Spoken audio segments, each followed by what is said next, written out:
Al-Quran telah memberitakan bahwa para ahli kitab telah mengetahui akan ada nabi terakhir yang memimpin dunia dan mengalahkan berbagai macam suku dan golongan yang tidak mengetahui agamanya.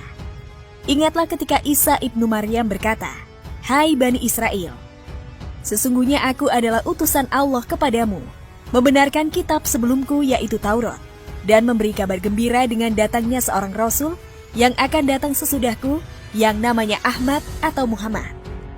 Maka tatkala Rasul itu datang kepada mereka dengan membawa bukti-bukti yang nyata, mereka berkata, "Ini adalah sihir yang nyata." Quran Surat Asy-Syaff ayat 6. Pandangan Yahudi terhadap Nabi Isa adalah kumpulan pendapat dari orang Yahudi mengenai figur Yesus Kristus yang menjadi pusat kepercayaan Kristen. Kebanyakan orang Yahudi yang mengaku sebagai penganut Yudaisme tidak menerima Nabi Isa sebagai Mesias atau Raja. Yahudi memandang Yesus hanya sebagai manusia biasa. Mereka menolak Yesus sebagai Mesias atau Raja karena dalam pandangan mereka, Mesias adalah Raja yang lebih hebat dari Daud dan akan memimpin mereka mengalahkan musuh mereka dan membangun negara yang kuat. Sebab Yesus tidak bisa menyelamatkan diri dari salib. Mereka tidak suka Mesias atau Raja yang lemah dan mudah terkalahkan namun yang kuat dan perkasa. Mereka juga meyakini bahwa Nabi terakhir ini akan tinggal di daerah yang memiliki banyak kebun kurma. Karena alasan inilah, masyarakat Yahudi eksodus dari daerah asalnya di Syam menuju Yatsrib atau Madinah untuk menyambut kehadiran Nabi terakhir yang tinggal. Dalam Ar-Rahiq Al-Maktum diterangkan tentang asal Yahudi di Madinah. Lantas bagaimana kisah selanjutnya setelah Yahudi berpindah ke Madinah? Dalam Ar-Rahiq Al-Maktum diterangkan tentang asal Yahudi di Madinah, dijelaskan bahwa aslinya mereka adalah Ibrani. Namun setelah mereka pindah ke daerah Hijaz atau wilayah Madinah Mekah, mereka melebur dengan kultur Arab. Mulai dari cara berpakaian, bahasa, sampai tradisi dan kebudayaan. Hingga nama mereka dan nama kabilah mereka ke Arab-Araban. Sampai terjadi hubungan pernikahan antara Yahudi dengan masyarakat Arab. Hanya saja mereka masih menjaga fanatisme kebangsaan dan tidak berasimilasi penuh dengan masyarakat Arab. Bahkan mereka membanggakan diri mereka sebagai keturunan Israel. Sikap fanatisme masyarakat Yahudi di Madinah mendorong mereka untuk berusaha merebut kota Madinah dari tangan penduduk Arab. Untuk mewujudkan tujuan ini, mereka berusaha mengadu domba antar suku masyarakat Madinah yang ketika itu terdiri dari dua suku besar, Arus dan Khazraj. Hingga terjadi perang besar antara dua suku ini yang dikenal dengan Perang Bu'ats.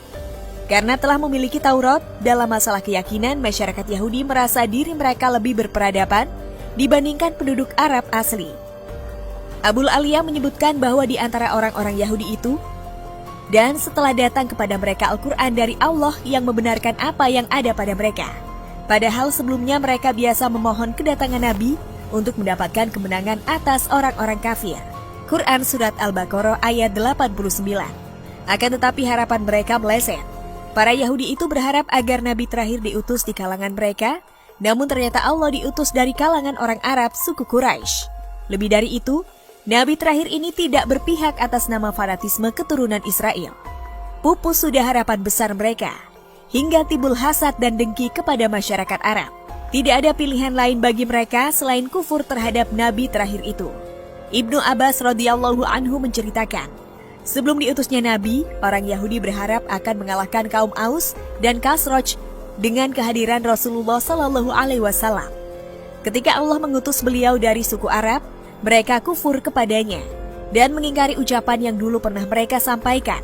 Hingga Mu'az bin Jabal dan Bishr bin Bara dari Bani Salamah menyampaikan kepada orang Yahudi, "Wahai orang Yahudi, bertakwalah kepada Allah dan masuklah ke dalam Islam. Dulu kalian ingin menghabisi kami dengan kehadiran Muhammad Sallallahu Alaihi Wasallam, tetapi kami masih musyrik. Kalian sampaikan kepada kami bahwa beliau akan diutus dan kalian juga menceritakan sifat beliau kepada kami." Namun pernyataan dua sahabat ini dibantah oleh Yahudi melalui lidah Salam bin Mishkam dari Bani Nadir. Pelajaran penting yang juga perlu kita garis bawahi, sebab terbesar orang Yahudi itu kufur kepada ajaran Nabi Muhammad Sallallahu Alaihi Wasallam adalah karena mereka iri dengan kita.